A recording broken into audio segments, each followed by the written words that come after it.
द्वारकेची मूर्त, द्वारकेची मूर्त, द्वारकेची मूर्त, एकनाथा घरी पाणी वाहे हरी कावडी दे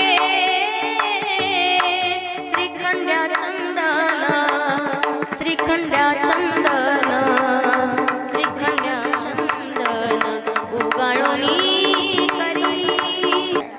जे श्रीमंतही आहेत, जे संतही आहेत आणि जे शांत आहेत, एकनाथ महाराजांचा अधिकार। आपण जर पाहिलं त्रिवेणी संगम किती श्रीमंत आहेत, कावडीने पाणी जागरी चक्र पाणी वाहे, जगाचा मालक एकनाथ महाराजांचा अधिकार आहे। किती श्रीमंती आहे, 36 वर्ष जगाच्या मालकानं कावडीनं पाणी वाहावं। त्याच्या पुढे नाथ महाराजांच्या घरातील देवाऱ्यातील देवतांना रोज पुरणपोळीचा नैवेद्य। आणि त्याच्या पुढे किती श्रीमंत, एकनाथ महाराजांनी काही अभंग लिहिले, काही गवळणी लिहिल्या, ज्ञानेश्वरीचं शुद्धीकरण केलं। नाथ महाराजांनी एकनाथी भागवत लिहिलं, पण सर्वसामान्य माणसाला लवकर कळावं यासाठी एकनाथ महाराजांनी भारुडाची निर्मिती केली।